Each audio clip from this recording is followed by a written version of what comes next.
Okay, wala na bang mga tanong?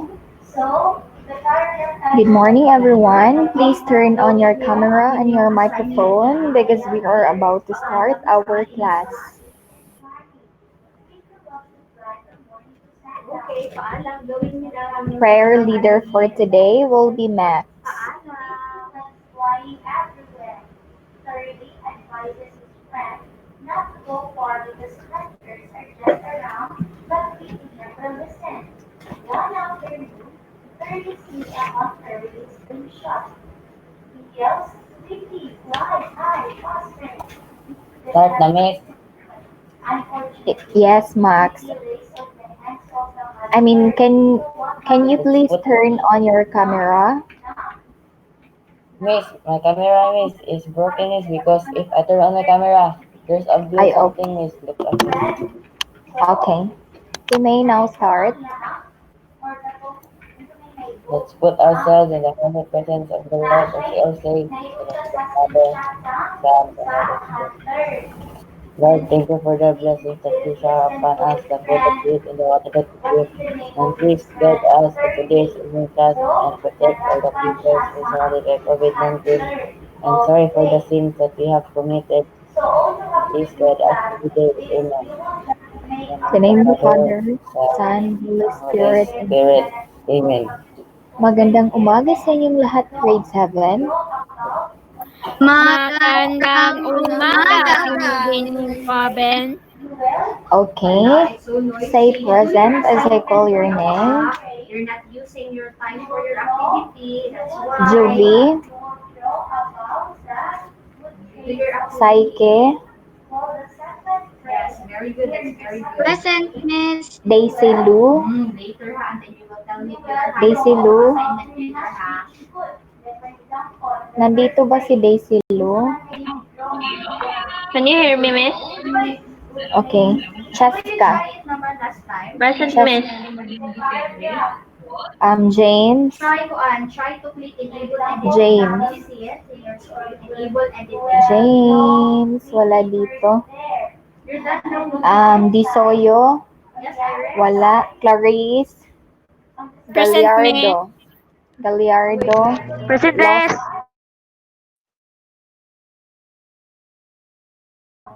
ano din? Angelica May, Angela May, You can Angela is not here. Iyas, wala. JM is Present. here. Present. Mananday, It's already saved now. Mananday, It's already saved. Try to check it in the Max, Justine, Okay. So, Justine, Present. Charles, Charles, na si Charles, Pipito, na Glyza, Satori, Tan, Alexa, wala. Misha, Kristen Phil, Here, Miss. Conde, wala Present, na. miss. For those whose camera are not broken, please turn on your camera first.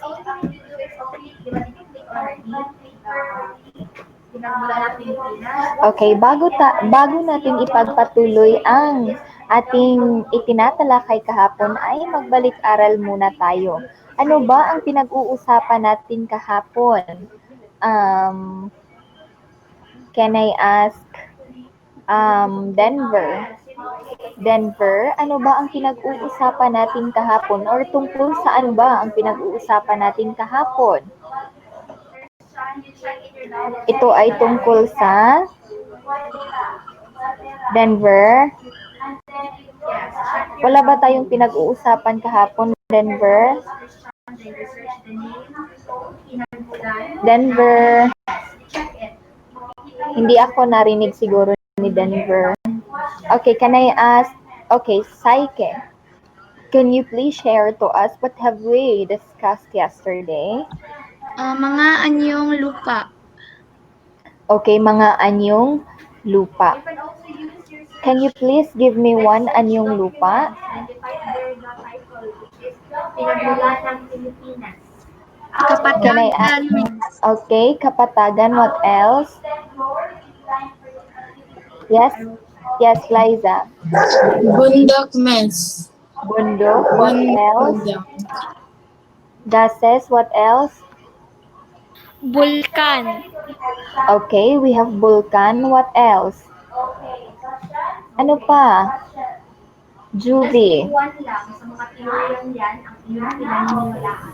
Or something is Juvie, ano pa Juvie? Okay, pulo at saka kapuluan. Okay. Wait ha. Denver can't open my mic. Okay, ang rami niyong problema sa mga ano ninyo. Don't try na lang. Okay, for those who have problems with their microphone and at the same time their camera, sige na lang. Kumusta ka na lang, Christian? Nakita mo na ba, Christian? Okay. Alright, this morning we will be talking about the different anyong tubig na nandyan sa Asia or tanyag sa Asia. So I assume that all of you already saw the video that I uploaded there in your LMS. So we will proceed.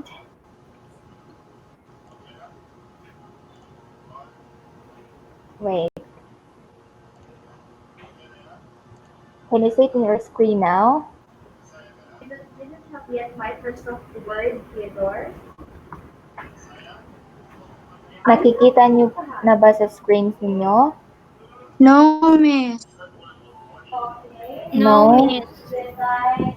Mag-glitch. How about this one? You ask na lang, maybe you're... No, Miss. You ask na lang someone. Miss, it's all black, Miss. You ask someone na lang to help you. Wait. Ah, Ibabalik ko sa pag-share. okay. I'll share it again. Okay, How about this one?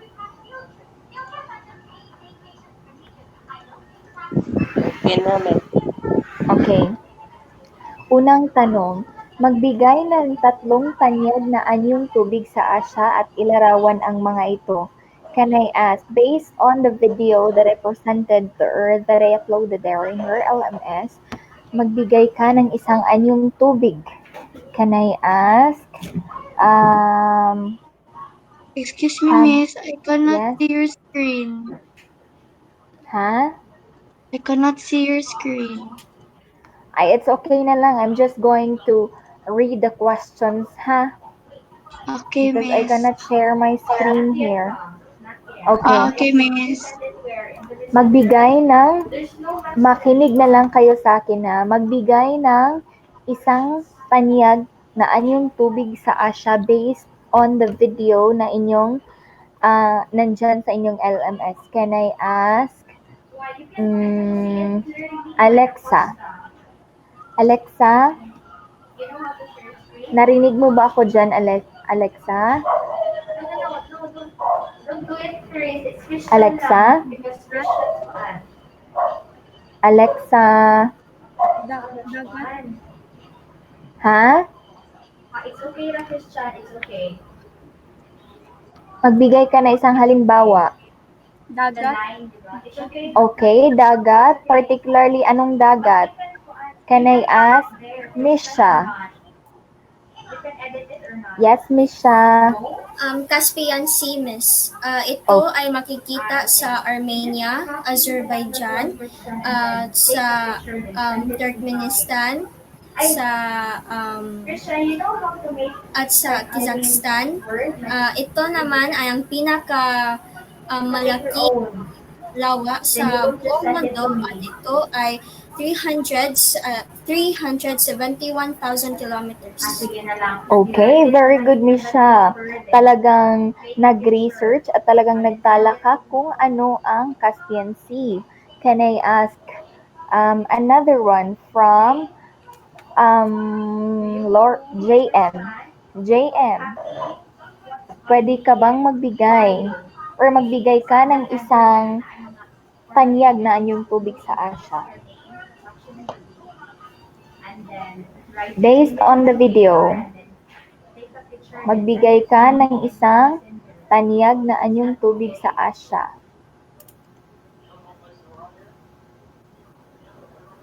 JM, hindi mo napanood, JM?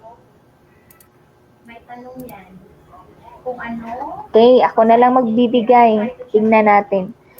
Una rito, sa ibibigay, tatlo lamang ito ha, sa mga, actually maraming tanyag na anyong tubig sa Asya. Pero magbibigay lang ako ng tatlong tanyag na anyong tubig sa Asya. Okay, uunahin natin ay ang Tigris River. Ang Tigris River class ay matatagpuan sa bansa ng Turkey. At ito ay dumadaloy sa Syria patungong Iraq. So, kung titingnan nyo sa larawan at sa location niya, napakataas or napakahaba ng river na ito. Tingnan mo class, from Turkey, dumadaloy sa Syria at saka patungong Iraq. Ito ay tinatayang 1,850 kilometers. So, ang haba-haba ng Tigris River or Tigris River. Kasunod na ibibigay ko sa inyo na isa rin sa mga pinakatanyag sa buong Asya ay ang Euphrates River. Ang Euphrates River ay one of the longest and most historically important rivers in Western Asia. Tinatayang 2,800 kilometers ang haba nito. Kagaya ng Tigris River class, ang Euphrates River naman ay nagmula rin sa Turkey na dumadaloy rin ito ng Syria at ito ay patungong Iraq. Okay, class. Ang dinadaluyan ng, 'di ba, ang dalawang river na ito ay parang nagbuyon na sila ba? Like they are just separated with the land called Mesopotamia. So, the head of this, ang sinugdanan or ang sinungkulan ng river na ito ay tinatawag na nasa bansang Turkey, wherein ni daloy siya patungong Syria and patungong Iraq. So they are parallel with each other. So magkuyog rin silang duha ka river. They are just separated with the land called Mesopotamia.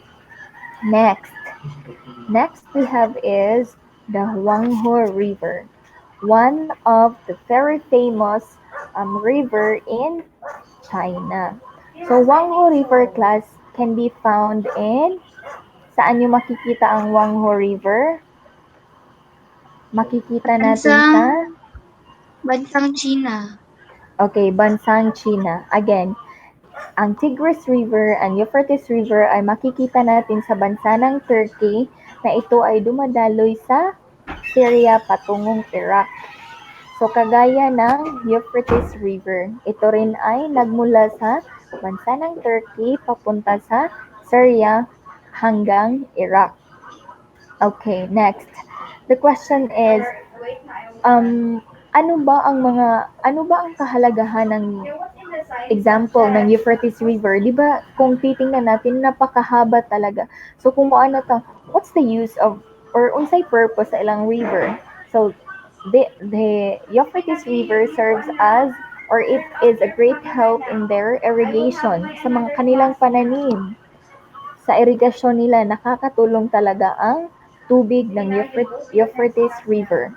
Next is, it also serves as their hydroelectric power. So, dyan, sa Euphrates River.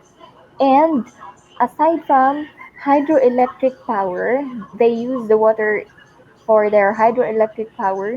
They also use their water or in Euphrates River as drinking water supply. Dito sila kumukuha ng para kanilang iinumin. Next is the Huanghe River. Sabi ko sa inyo, class, na ang Huanghe River ay matatagpuan sa bansang China. Okay, bakit nga ba tinatawag na Yellow River? Sino ang may mga ideya dyan kung bakit tinatawag na Huanghe River bakit tinatawag na Yellow River ang Huanghe River? May mga idea ba kayo dyan kung bakit tinatawag? Dahil sa Wala? mga putik, miss, like also the Yeah, you're there. You've got a point, Saike. It's because of the sediments or the mga putik na nanggaling sa Lewis Plateau na matatagpuan na rin natin sa China. That's why tinatawag siyang Yellow River because of the sediments coming from the Lewis Plateau, which is also located near the Huanghe River. And also, class, Huanghe River, diba, as what I have told you, it is known as Yellow River. It is also called as River of Sorrow. Why it is called as River of Sorrow? It's because it is one of the world's most dangerous and destructive rivers. Again, tinatawag siyang River of Sorrow ang Huanghe River because it is one of the world's most dangerous and destructive rivers all over the world. Why? Because, class, tinatayang 1,500 na bumabaha ang Huanghe River kung saan yun ay nagdulot ng millions of people na namamatay dahil sa baha. So, meaning to say, class, napakalaki rin ng Huanghe River.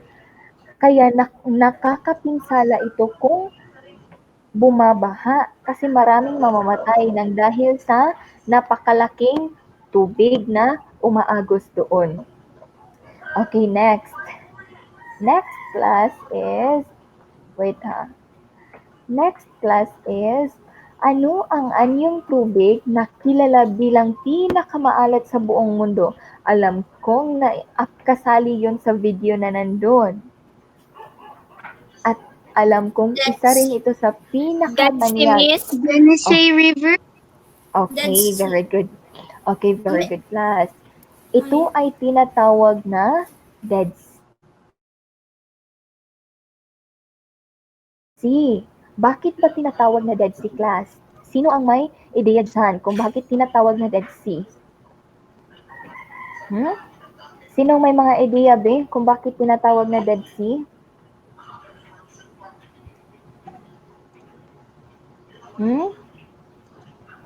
Bakit tinatawag na Dead Sea? Dahil walang anumang elemento na nabubuhay doon dahil sa kaalatan ng tubig. Kaya nga tinatawag siyang Dead Sea, class. Dahil napakasobrang maalat ang tubig na or ang dagat na yun.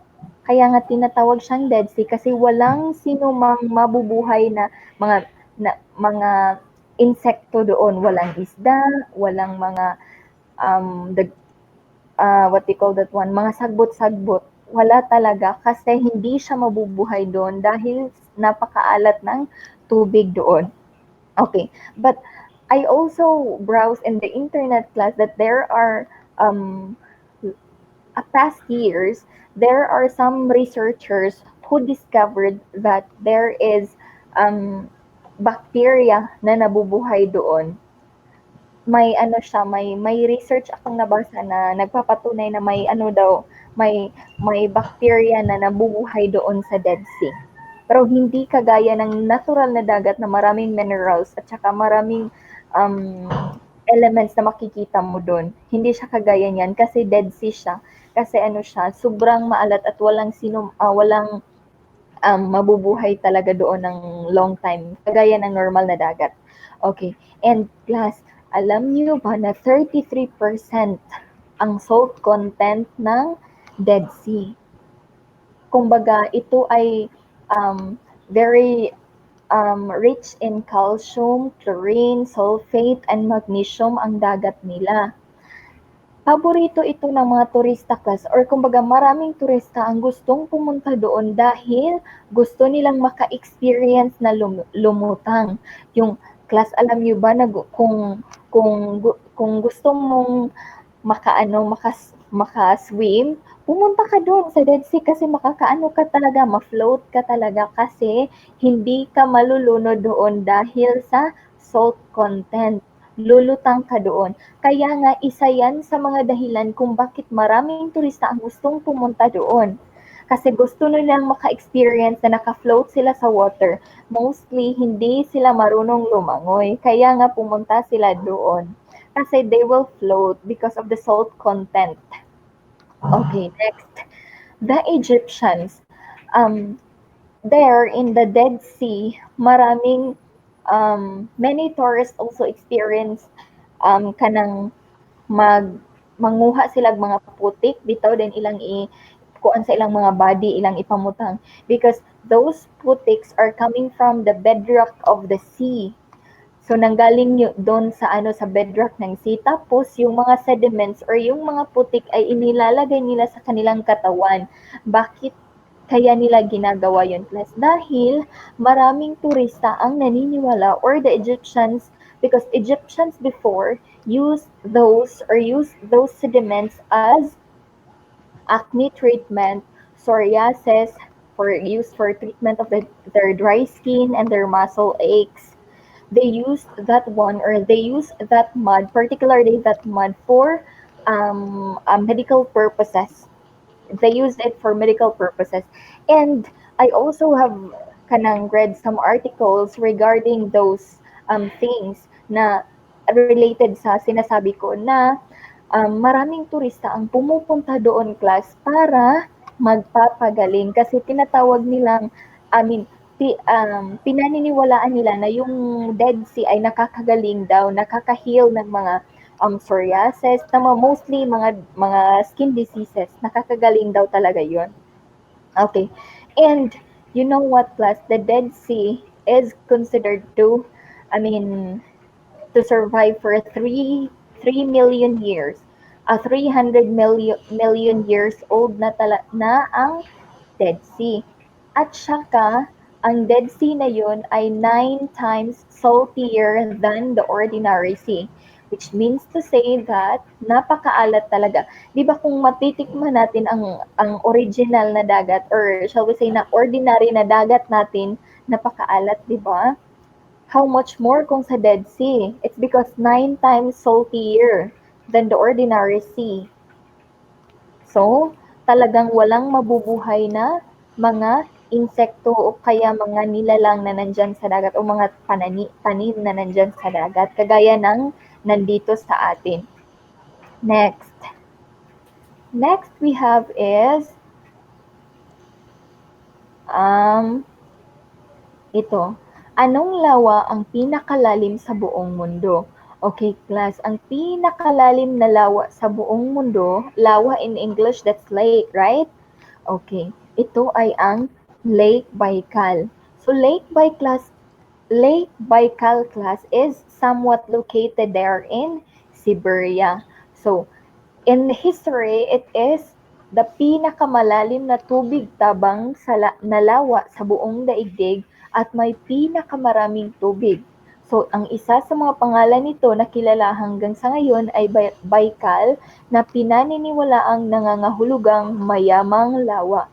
So, meaning to say tubig tabang. So, hindi siya maalat kagaya ng dagat kasi lake siya. So, normal na tubig lamang. So, again, ano ang pinakamalalim na lawa sa buong daigdig? Lake Baikal. Okay, it's Lake Baikal.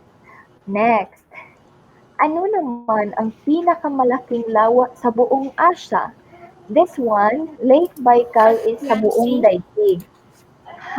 But this one, the next question is pinakamalalaking lawa sa buong Asia. Ito ay ang Aral Sea. Okay, Aral Sea. So as what you have noticed here, class, on 1997, kung titingnan nyo ang larawan na ito, na malaki pa talaga siya. Noong 1989, nag-ano na siya, masyadong, look at here, this part here, medyo nigamay na siya. But recently, I mean on 2006, mukhang lumiit na siya. So, ano kaya ang dahilan ng paglaho or ng pagliit ng Caspian Sea, ng Aral Sea? Ano kaya sa tingin niyo, class? Climate change. Okay, you've got a point. It's also, climate change is also part. Okay, class, lumiit ang Aral Sea or naging ganito na ang Aral Sea dahil it is because of the extensive agricultural activity of the people there. And due to the extensive agricultural activities by the Soviet government in the region, the former fourth. Okay, please turn off your microphone ng sabi. Kay mabatian akong mga iro.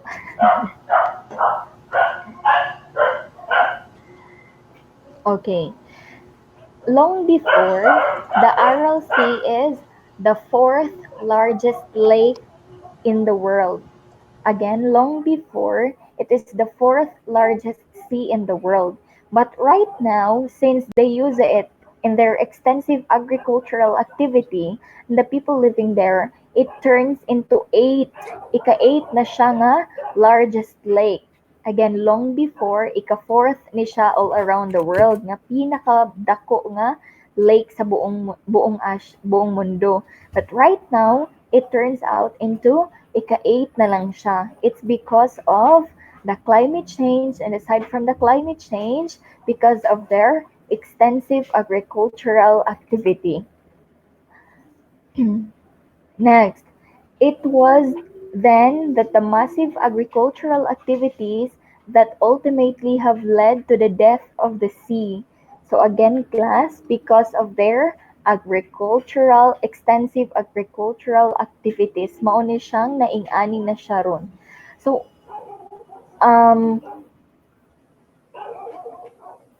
anong lawa naman ang kilala bilang pinakamalaki sa buong mundo? Ang Aral Sea ang pinakamalaking lawa sa buong Asya. Pumunta naman tayo sa buong mundo. Anong lawa ang pinakamalaki sa buong mundo? Ito ay ang Caspian Sea. Ito ang pinakamalaking lawa sa buong mundo na matatagpuan sa pagitan ng Europe and Asia. Okay. So these are the different anyong tubig na tanyag sa Asya, class. So ngayon, ito ang gawain bilang 1.2.3. Subukan mo. So, pagkatapos ng ating virtual class, ay pumunta kayo sa inyong LMS at i-browse nyo ang gawain doon. This is not a file type. This is a quiz type. Pwede nyong sagutan sa ibaba directly. You can answer this one directly below here. Naray numbers dire indicated for your answers. Next class.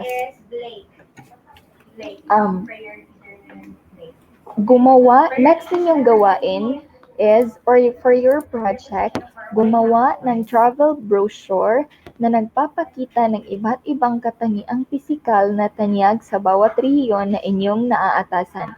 But, I'll give you further instructions about this one. We are just going to view the different travel brochures.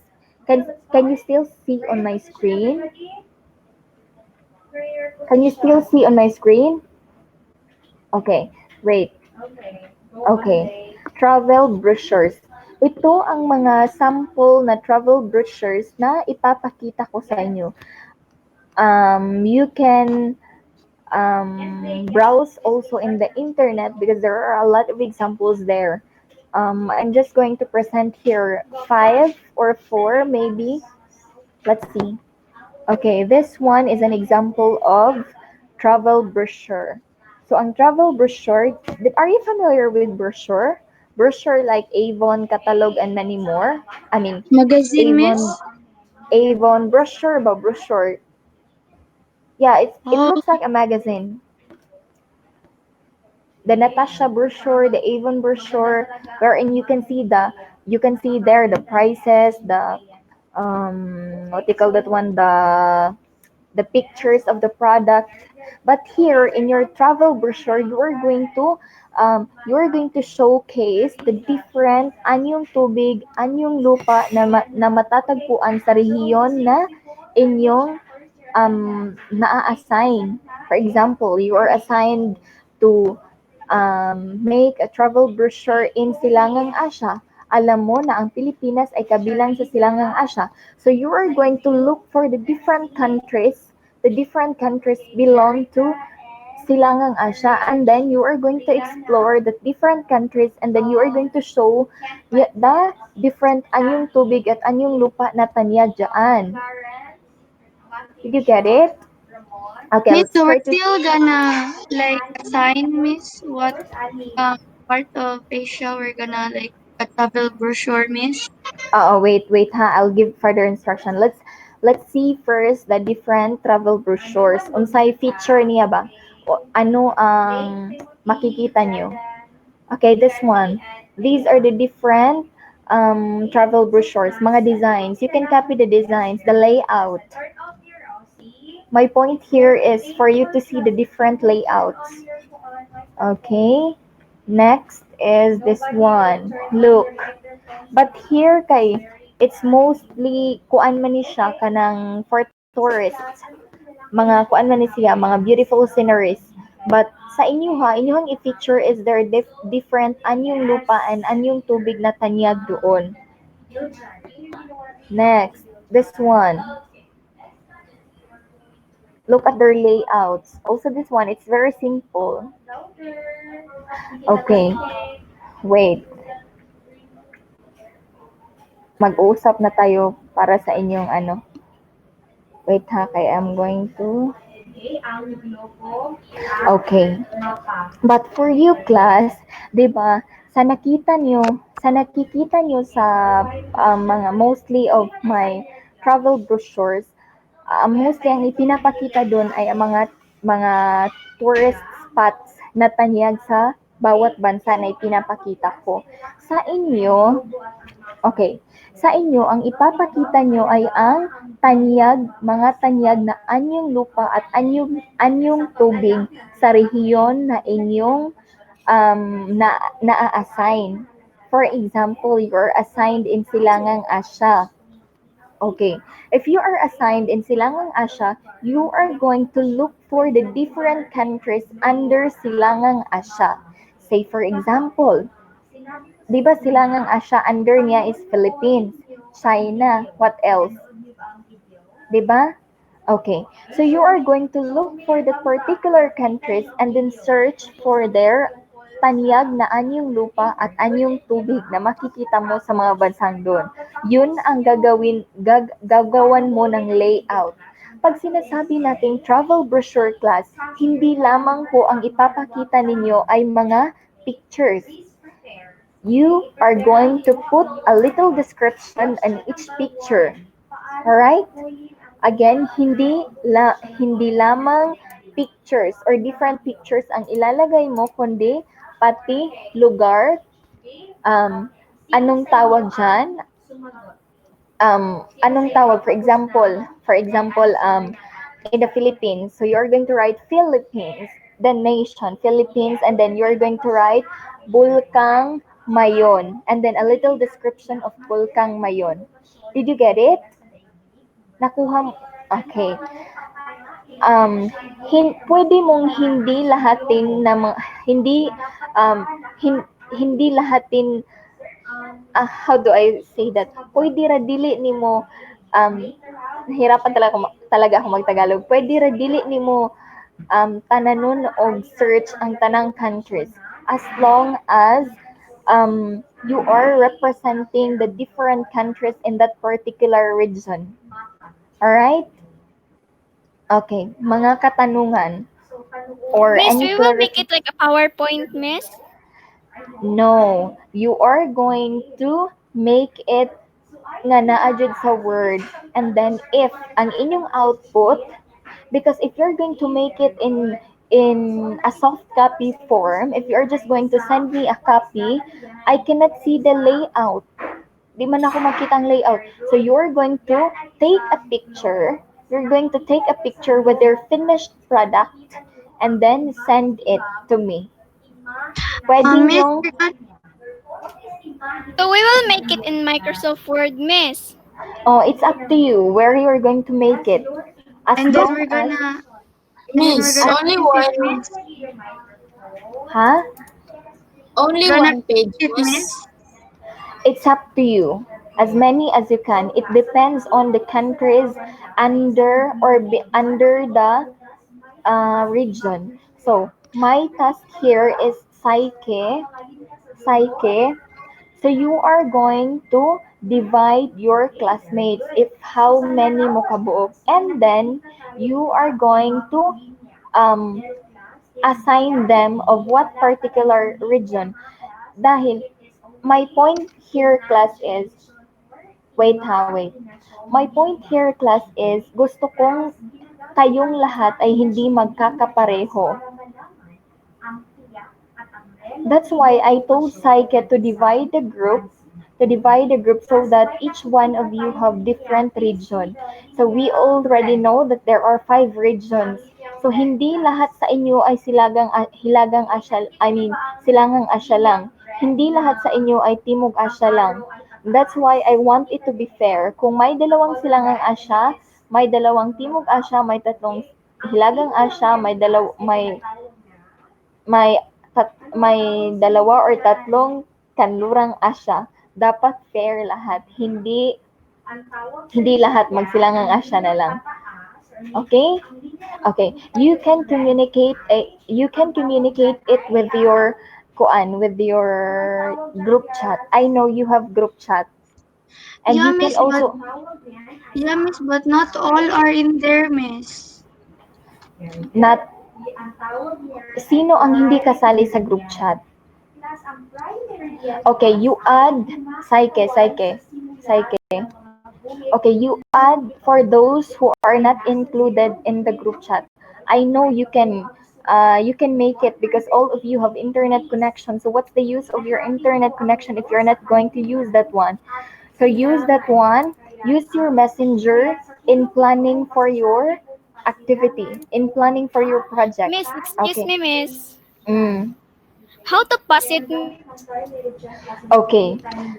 Again, just make it, gawin nyo muna, pagkatapos bibigyan ko kayo ng um, link kung saan ninyo ipapasa. Anyways, Okay, Miss. pictures lang naman ang isa-send niyo sa akin. Napakadali lang.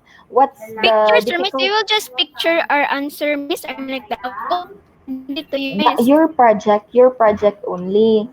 Your project only. Ang picture para makita na ko ang layout, pila ka page, yun sa ninyo pag-fold and so on. Just like the Miss, but the Miss, like a activity, Google Drive. oo, Like a Google Google Drive Drive? ninyo i-send. Oo, Google Drive ninyo i-send. But the activity 1 or gawain bilang 1, you are going to answer there in the LMS. Only the project, katong travel brochure. Did you get it, Therese?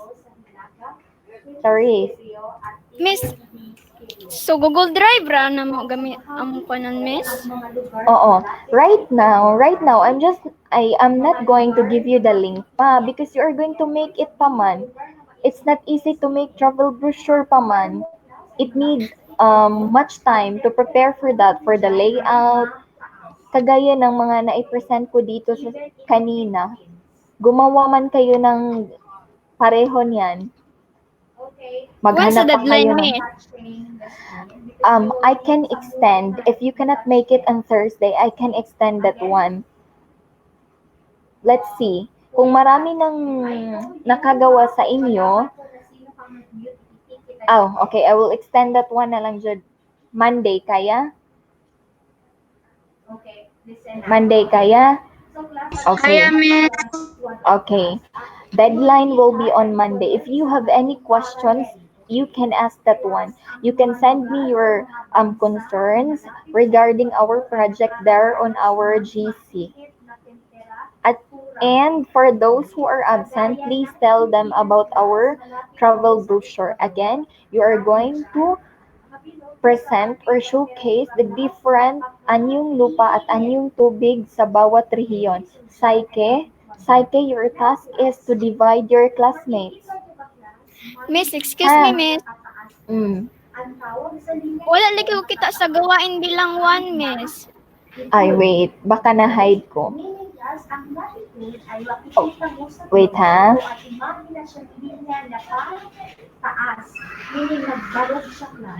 Ay, na-hide yun. Ay, wait. Okay, now, did you see it? Gawain 1. Nakita mo na ba? Wait, Miss. It's there na. Yes, Miss.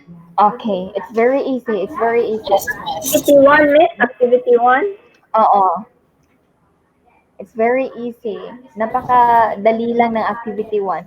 I already saw it, Miss. Your only problem is your output na lang, your project. Alright? Again, if you have clarifications or questions, concerns, you can chat me. Again, I will extend Miss, the I cannot deadline. also saw the one, Miss, like a travel, Miss ba? At the travel brochures, I only include the the pamantayan. There you can see in my slides, in my PowerPoint presentation, you can see there the different travel brochures. I Okay, pasted Miss. there. Wala Okay. siya sa mga Ha? sa mga activities. So, imo ra siya gi-include sa PowerPoint, Miss?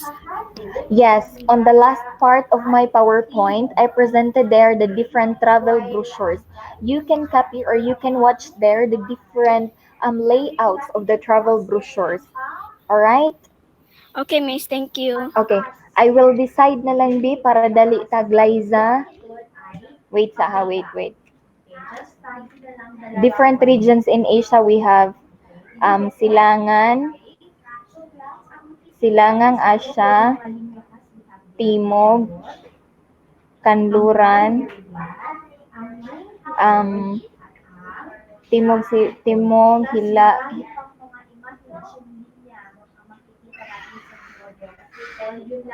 Psyche. Can you make it? Yeah, okay, Miss. I-equal rin ako ang group, Miss. Like, Oo. 5 each. Miss, but there's like a one, Miss ba, cause not all Bitomis are like here sad in the virtual, Miss ba. And then I don't know their Facebook, Miss. Okay, after we end this virtual class, you divide first and then you send it to me and then you tell me if kinsay imong na reach out, and then for those who kanang wala diri sa virtual and then wala ni mo na reach out, butangi og note and I'll be the one to send them about our project. I will write first the people who are in the virtual class. Okay. Okay, if you don't have any, don't end sa kay nag-write pa man si Kuan. Psyche, I will end the recording here. So if you don't have any questions at all, that would be all for today. Thank you and goodbye.